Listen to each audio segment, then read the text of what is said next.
তোমার কাছে তুমি ব্যবস্থা করে দাও।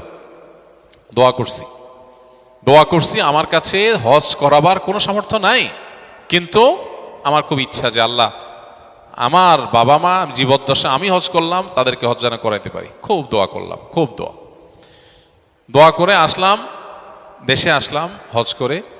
আসার পরে এক আল্লাহর বান্দা আমাকে বলতেছেন যে আঙ্কেল আন্টির কি পাসপোর্ট আছে?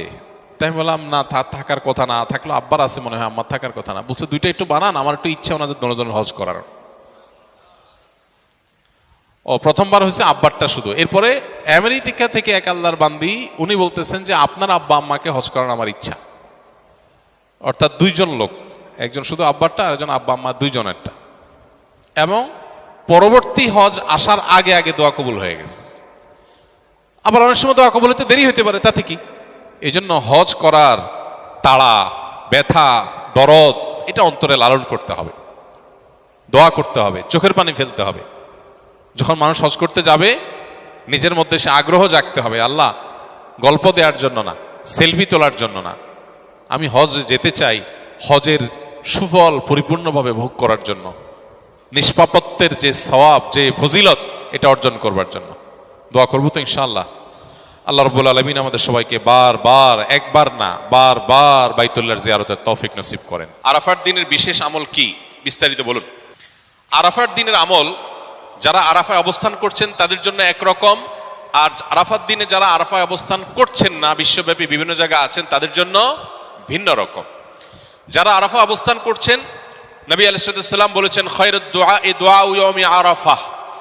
এই হাদিসের এই অংশটা যদিও আম, এখান থেকে আরাফাতের দিনে দোয়াকে নবীজি বলেছেন আরাফাত দিনের দোয়া হলো সবচেয়ে সেরা দোয়া।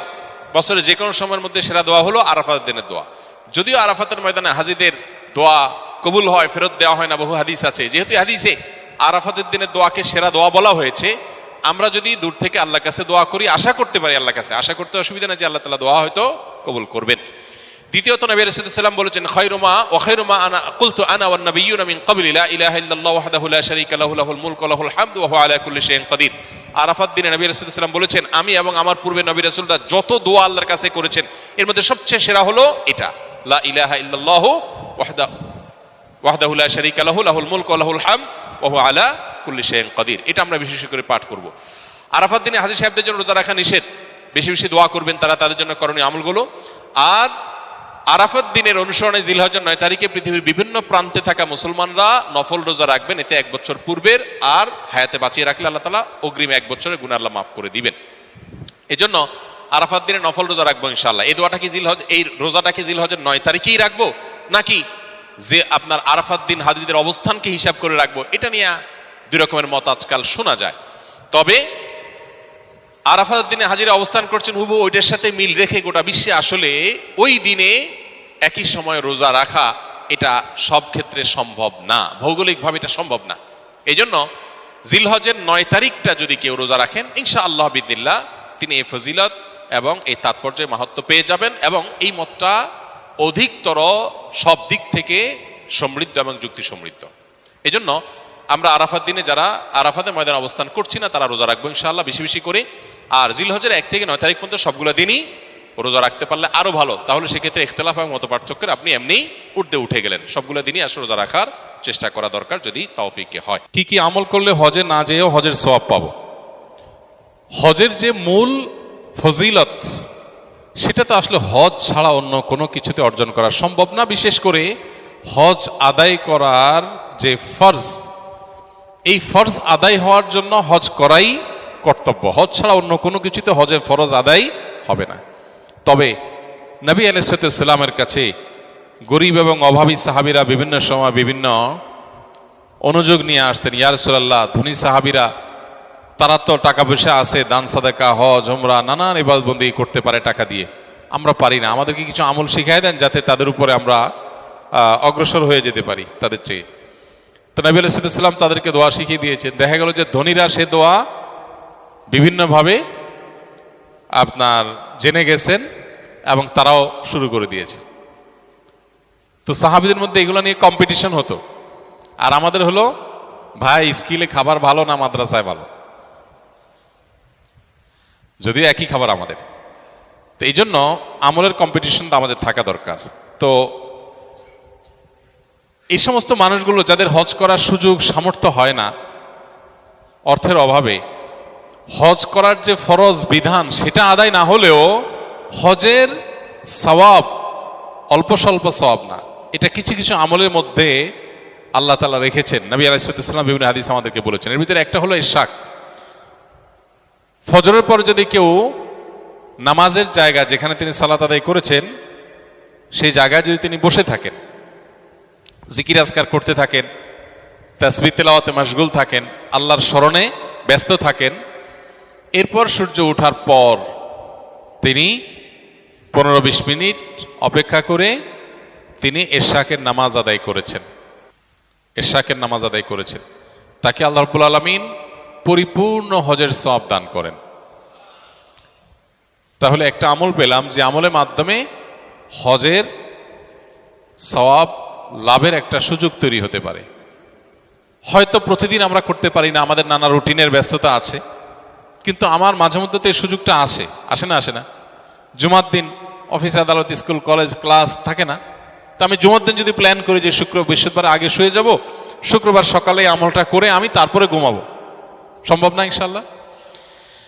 দ্বিতীয়ত, ফজর নামাজের জন্য যদি কেউ মসজিদে যায়, ফজরের গুরুত্ব বুঝে কোনো পুরুষ মসজিদে ফজর নামাজ আদায় করবার জন্য গমন করলো, তাকে আল্লাহ রাব্বুল আলামিন এই যে কষ্ট উপেক্ষা করে, শীতের সময় শীতের কষ্ট, গরমের সময় ছোট রাত, এই ছোট রাতে ঘুম কোরবানি করে যথাসময় উঠে খুব এহতেমামের সাথে যথাসময়ে মসজিদে চলে গেল, এই ফজরের জন্য মসজিদে যাওয়ার এই স্যাক্রিফাইসটা যে করলো, আল্লাহ তাকেও হজের পরিমাণ সওয়াব দান করেন। ঠিক একইভাবে ওমরাতুন ফি রমাদান তা'দিলু হাজ্জাহ, নবী রাসূলুল্লাহ সাল্লাল্লাহু আলাইহি ওয়াসাল্লাম বলেছেন, রমজানে যদি কারোর ওমরা করার তৌফিক হয় সেটা একটা হজের সমান হয়। এই জন্য নিয়ত করি, চেষ্টা করি, আল্লাহ যদি কখনো তৌফিক দেয়, টাকা পয়সার ব্যবস্থা করে দেয় আল্লাহ, ইনশাআল্লাহ রমজানে ওমরা করব। আরেকটা আমল হলো, যদি কেউ মসজিদে ইলম অর্জন করার উদ্দেশ্যে যায়, এই যে আপনারা এসছেন, আসার সময় যদি নিয়ত থাকে যে আমি কোনো দ্বীনি বিষয় শিখব, কোরআন হাদিস সম্পর্কে জানবো, কিছু মাসাইল সম্পর্কে অবগত হব, কোরআন বা হাদিসের দার্স থেকে আমি ইলম হাসিল করব, দ্বীন জানবো, ইলম হাসিলের উদ্দেশ্যে মসজিদে যায়, মসজিদে কোনো দ্বীনি প্রোগ্রাম হবে, গিয়েছে শুধু দ্বীন জানার জন্য, দ্বীনের ইলম হাসিলের জন্য, ইলম অর্জনের জন্য যদি কেউ মসজিদে যায়, তাকেও আল্লাহ তাআলা হজের সমান সওয়াব দান করেন। ঠিক একইভাবে কেউ হজ করার নিয়তে সাদেকাহ রেখেছে, পরিপূর্ণ নিয়ত রেখেছে এবং নিয়ত অনুযায়ী সে ইনিশিয়েটিভ নিয়ে ফেলেছে যে হজ করবে, ব্যবস্থা গ্রহণ করেছে, উদ্যোগ নিয়েছে, বাট কোনো কারণে সে করতে পারল না, তো নবী আলাইহিস সালাম বলেছেন, মান হাম্মা বিহাসানাতিন ফালাম ইয়ামালহা, যে ব্যক্তি কোনো ভালো কাজ করবার পাক্কা নিয়ত করেছে কিন্তু করতে পারল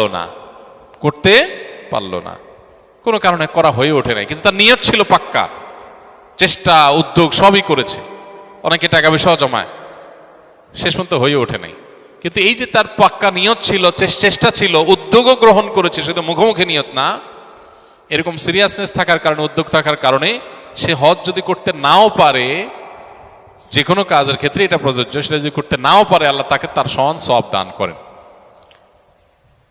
আরেকটা আমল হলো, এটা একেবারে হাদিসে আলাদা স্পষ্ট বলা আছে, নবী করিম সাল্লাল্লাহু আলাইহি সাল্লাম বলেছেন, মান জাহাজা,